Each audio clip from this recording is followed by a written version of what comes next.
Nous repartons à la rencontre des entrepreneurs de notre région. Aujourd'hui, les ateliers de l'image avec ces jeunes formés aux techniques audiovisuelles vous font découvrir le métier de couvreur.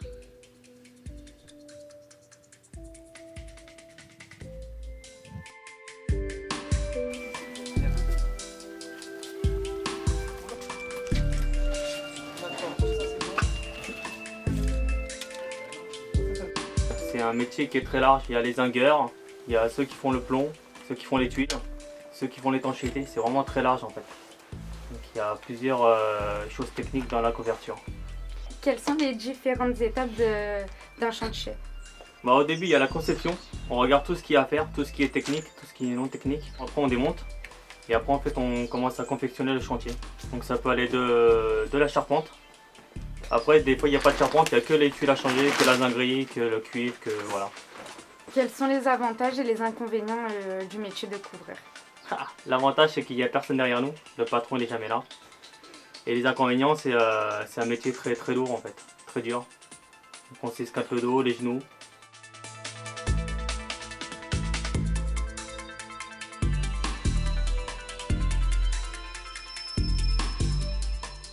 Donc alors là en fait on a commencé déjà par le bac, pour la pose du bac en zinc. Tout ça c'est du bois. En dessous en fait il y a une planche pour qu'on puisse reposer le bois. Une fois qu'il y a les poutres, on va poser des PST. C'est des plaques sous tuiles pour supporter les tuiles en fait, les tuiles canal de la région. Donc alors là, ici on va avoir une sortie en zinc. Ça s'appelle ce qu'on appelle une boîte à eau. C'est pour qu'après le tuyau en fait il redescende directement là. Là on a remonté ça parce que j'ai fait une création de chez nous. Parce que là ils avaient une fuite, c'est pour ça qu'on a refait la toiture. Il y avait tout un micmac là qui avait un gros problème. On a tout remonté de 12 cm. Et là maintenant on est obligé de mettre des aglos pour toute la finition. Après il y aura un enduit, mais ça sera de la partie des maçons, ce sera pas notre partie à nous.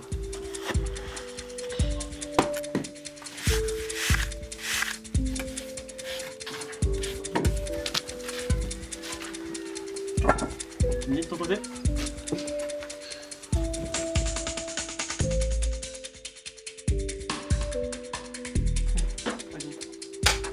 Bonjour, merci de nous recevoir pour cette interview. Qu'attendez-vous d'un bon couvreur? En fait, il y a le métier de couvreur qui est lié avec le métier de charpentier et qui est lié aussi avec le métier de zingueur. En fait, on ne peut pas dissocier ces trois métiers. C'est un tout. D'accord. Après, c'est plus compliqué. Nous, on a une spécificité, c'est qu'en fait, nous, on est spécialisé dans la rénovation. La rénovation, c'est un peu plus compliqué que le neuf. On refait à neuf des anciennes toitures.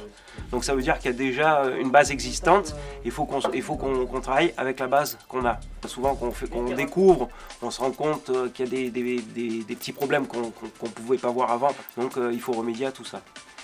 Après, c'est un métier qui est beaucoup plus intéressant en rénovation parce qu'on travaille déjà sur des maisons de caractère, sur des anciennes maisons, des maisons qui ont une âme.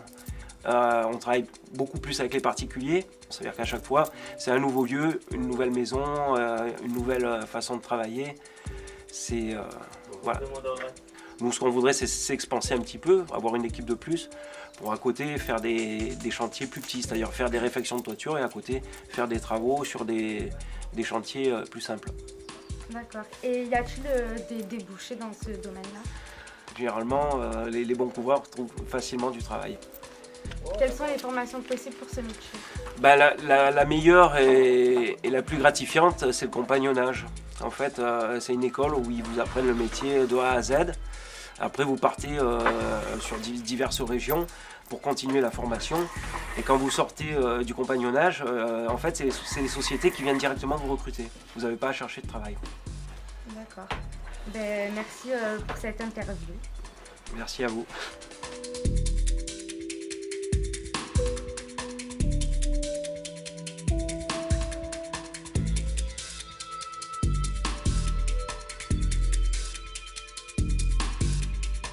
Rejoignez-nous sur notre site internet lesateliers-de-l'image.fr et sur notre chaîne YouTube.